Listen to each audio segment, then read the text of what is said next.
Welcome back to Cityline. With me, I have one of the crown jewels here of Tacoma, musically speaking. But when I introduce who these people are, you will definitely go, she was right. Please join me in welcoming Symphony Tacoma. And let's say a wonderful, warm hello to Sarah Ioannides. You are the music director of Symphony Tacoma. I like to call you Maestro Ioannides. Is that okay? That's just fine. Thank you. It's good to see your smile and good to see you somewhat live there, Miss Sarah. You brought with you someone who I go way back with, the director of Symphony Tacoma Voices, director Jeffrey Boers. Hello, Jeffrey. How are you? Hi, Amanda. Doing great. Great to be here. It's great to see you. Great to see your face in action as opposed to just Facebook or Instagram or something like that. Isn't that true? It's given us hope for spring. Mm-hmm. Hasn't it though? It has. And rounding out the Trinity is Karina Barnes. She is the executive director of Symphony Tacoma. Karina, it's so great to see you. And be careful up there in the balcony of the Pantages. Will do. Hi, Amanda. I love Bug. Well, this is my first question, Sarah and Jeffrey, because I know that Karina is a social media maven. I see her everywhere. But for Sarah and Jeffrey, it's wonderful to be back in the theater performing live music. So tell me how that hits you. And Sarah, go ahead and go first. Okay, well, it's been a bit of a hiatus, hasn't it? So now we've had 3 concerts back with both our musicians, instrumentalists and choir. And so that was, the feeling of it was just incredible. I mean, I felt like we were making music in a better way, in a different way. We were so sensitive and attuned to each other and sort of in awe of what we're finally able to do, spreading and communicating, spreading the word of music and the love that we share between our instruments and our audience. So it's been quite emotional, actually. Oh, I love that. And Jeffrey, as Sarah was so eloquently saying that, it occurred to me that your artists have a different instrument. And also your artists, many of them do not sing full time like some of our musicians that are in Tacoma Symphony. So they still had jobs and they were still talking and singing. But Jeffrey, did you see their voices improve? That's a great question, because it's a problem in the choral world because of during the pandemic, we weren't able to rehearse in person. We could rehearse online, but that's not being a choir, and everybody had to sing by themselves. And I heard all around the country that the choirs were taking a big step back, but our singers, credit to them, they showed up every Monday night online, and we did a lot of vocalizing, and they couldn't stand it because they could only hear themselves and not the rest of the choir. But they got over that, and when we got back together, they were indeed better. And we have a stronger choir than we had before the pandemic. But the big difference for us is that I think the level of gratitude is just off the charts, and tears are really at the ready. I mean, people are tearing up probably at every rehearsal these days. Yeah, I can just imagine. This morning in my gratitude journal, I was grateful for new songbirds that are out, and my sense of listening to music has changed since we're starting to hopefully get back into person, but everything seems so much more acute to me. And I think it's because I've been silenced in my house for so long. Not that I didn't have music, but it does feel different to hear it again in person for the first time. Sarah, the second half of your season kicks off on February 26th, so right around the corner, with your Classics 3 concert. The performance features classical influences from Bohemia, which I love that word, including Mahler's Symphony No. 1, The Titan, and Smetana's Ballata, excuse my pronunciation on that, from Ma Vlast. Tell us about these, and why did you pick this? Well, this is actually a program that we had planned a couple of years ago and couldn't happen. So it's funny how now when I look at this program, it seems even more poignant and relevant and all sorts of other connections come to mind for me.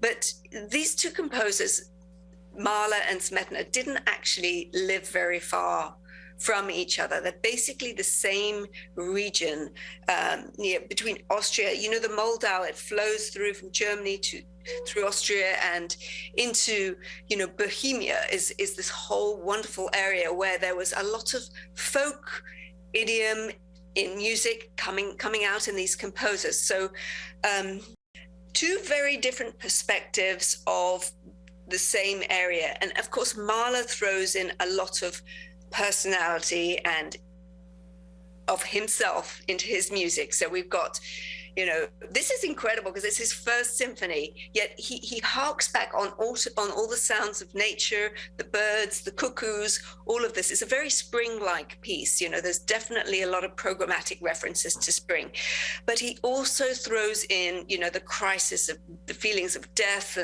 and challenges and all of these struggles in the music. It makes it unbelievably powerful for a very first symphony. And Smetana's approach is more about, it's like a love letter to the land, but he's following the path of this river, the Moldau, which goes through Bohemia, and picking up on all of the sounds and maybe the folk dances. There's actually a wedding that the river passes by. And that connects us to our next piece, which is written really about a wedding, because it's a love letter from David Ludwig, the composer, to his wife, Bella. He wrote the piece for her, and she is the violinist on that wonderful concerto. And so the piece is almost about a wedding. So you've got this kind of sandwiching from earth and nature into the wedding, and then we actually get the wedding with Bella, and David is actually going to be here with us as well, and he's our composer in residence. And then we go on to Mahler, who gives us this totally other take, but there's so much love and so much pain in this program, it's kind of hard to express it in words. Last time I saw the two of you together, you were sandwiching Mount Rainier into the Pantages with all these beautiful noises. And now I can see that Mount Rainier was not enough, so you've moved on to rivers. And I'm just waiting for like volcanoes to show up next year, something like that. Mm-hmm. Jeffrey, the week following the Classics 3 concert, you have another performance scheduled on March 5th called How Can We Keep From Singing? With Tacoma Symphony Voices. Tell us about this. What are we going to hear? Well, it's kind of a choral autobiography in a way. We're going to recount what happened to us through the pandemic. We're actually creating a little movie that takes little snippets of our video projects that we did and showing pictures of what rehearsing online was like and whatnot, and culminating in the very first music video that we did, which was a gospel tune written by one of our members.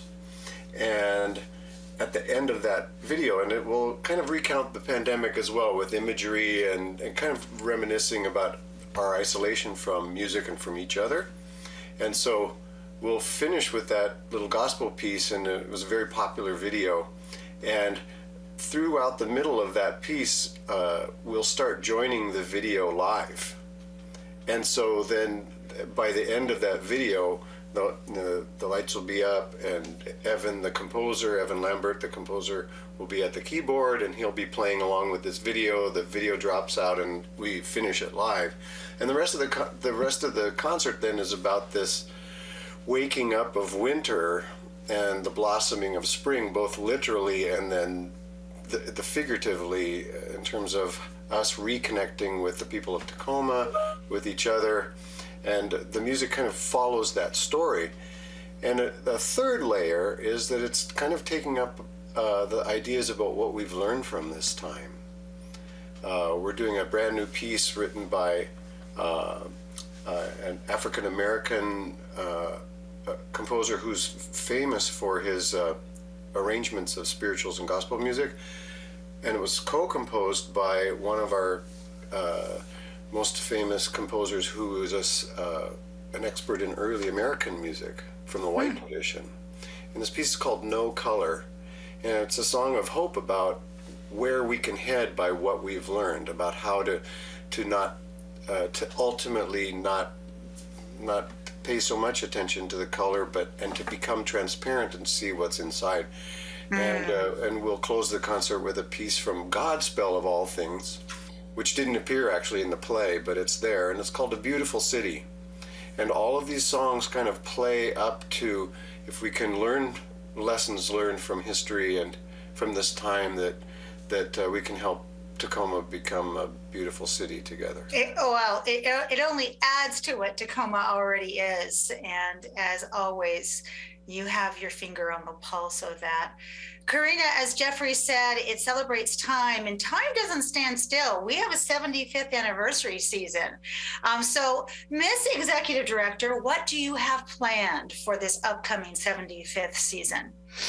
Well, Symphony Tacoma has a lot coming up, but we wanted to make sure that all children and families were benefiting from some kind of programming this year, even though it may be virtual. So we have our mini Maestro series, which we are releasing on YouTube, one for strings, one for brass, and one for percussion. And you can visit our website for the dates with that. And then the big news is that we have our gala coming up. It is a reschedule of our 75th anniversary gala. The theme, of course, is diamonds. Of course, since it's our 75th, we had to have a diamond theme. And the gala is on April 22nd at the Museum of Glass.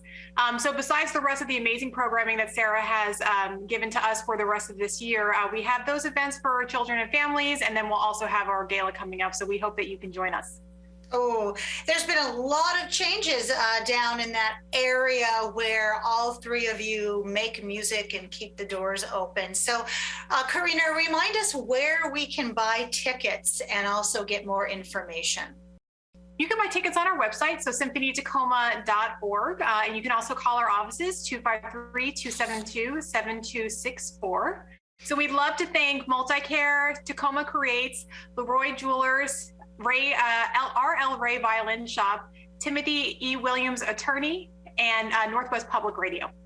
I love that. And huge thank you to all three of you and the beautiful people that you stand shoulders to shoulder with as you close that loop of instrumental and vocal and making that necklace clasp something to behold. So thank you so much for being here today. Thank you for your resilience and your passion.